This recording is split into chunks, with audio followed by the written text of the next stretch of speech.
Good morning, Leonard Leopards. Today is February 1st. My name is Regan, and this is Leonard Live. Now here's William with the riddle.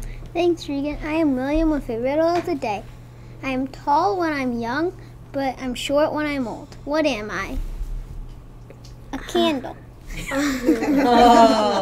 Next is Avery. Thank you, William. Today's weather is -1 degrees with a high of 16 degrees and a low of 7 degrees. Brr, it's very cold.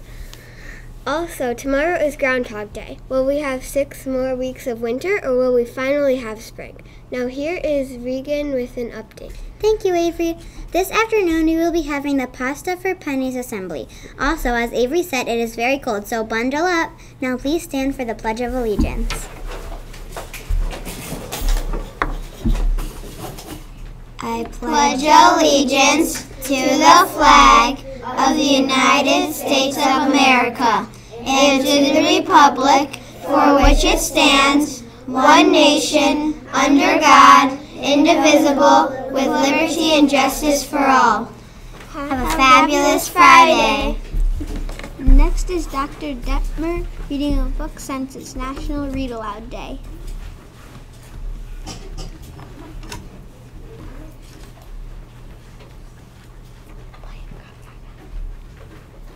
Hi everyone, settle in, get comfy. I'm excited to read our whole school a book this morning. The book that I have to share with you today is called A Bike Like Sergio's. It's written by Mary Beth Boltz and illustrated by Noah Jones. All right, here we go.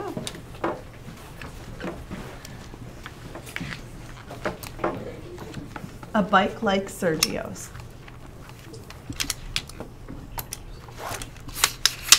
Every kid has a bike but me.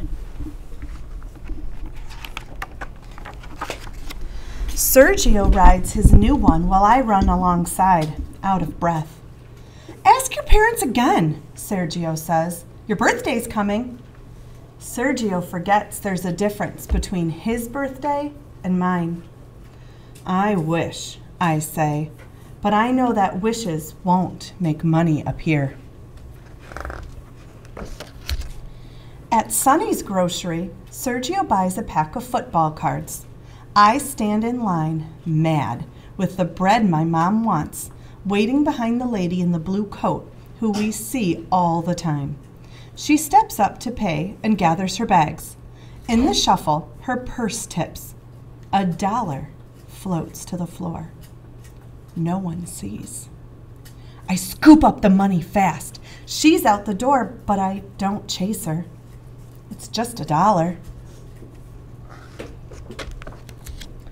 At home, Mom's feeding the baby. The twins pull the pans from the cupboard. My Reuben, she says. Was it a good day? I nod and act busy.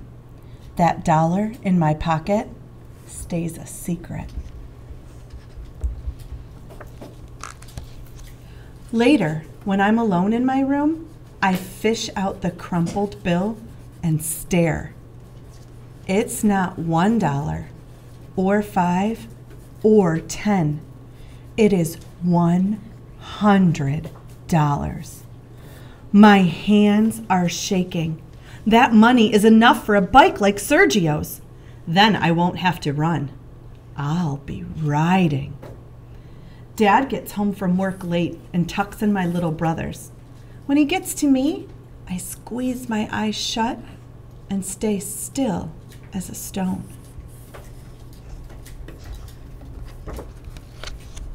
In the morning, the $100 bill is safe in my backpack. When I get to school, Mr. Grady says we will be learning about money and math. He sets up a store with fake bills and coins and pictures of things we can buy. I joke around and blow all my play money on a camera right away. Me on my bike is all I can think about. We stop at the bike shop after school. Inside, I walk the rows and find one like Sergio's, but silver. Man, you look good on it, Sergio says, and it's true.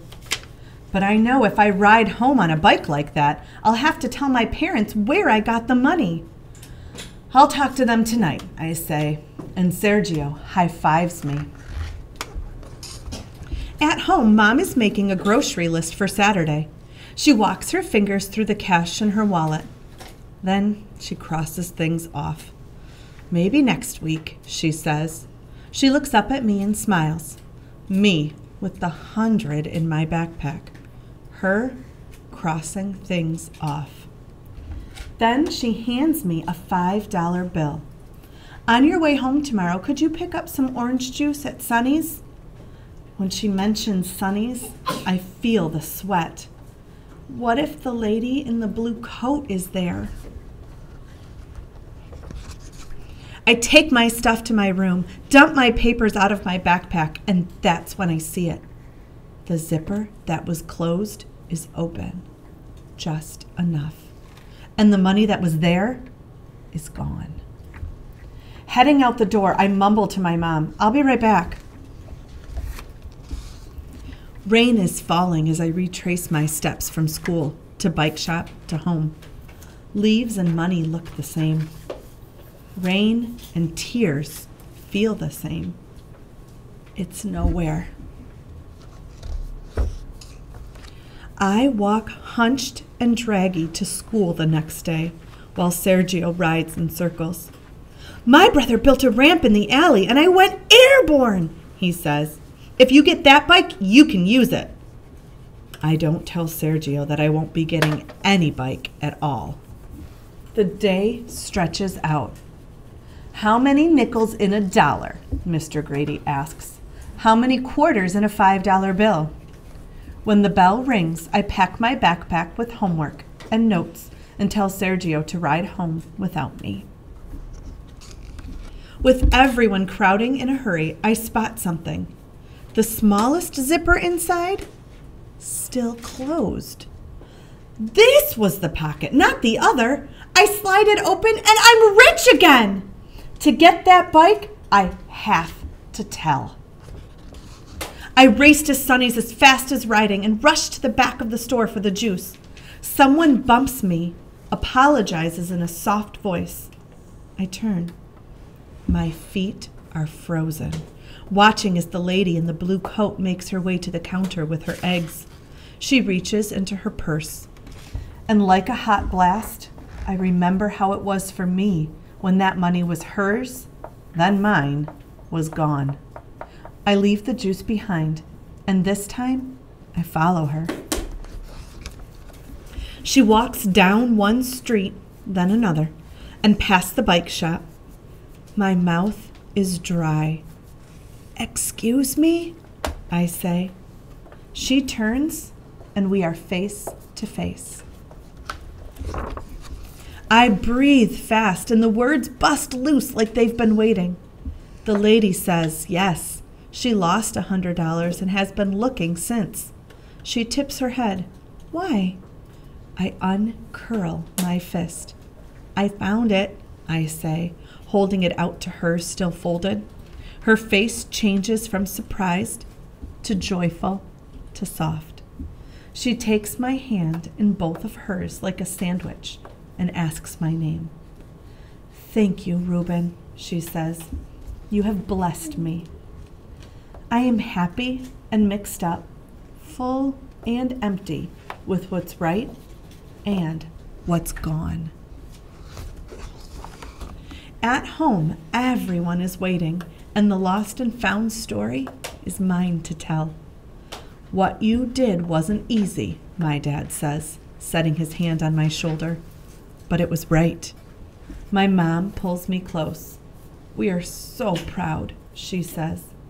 And in that warm house, with my family all around, and my birthday almost here, I am proud too.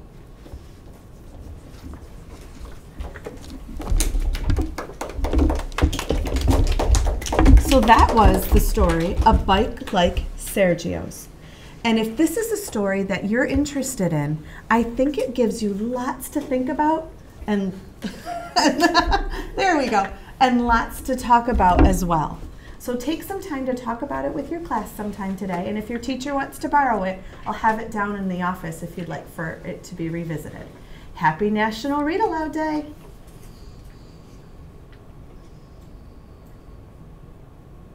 And we're off. Round of applause, please.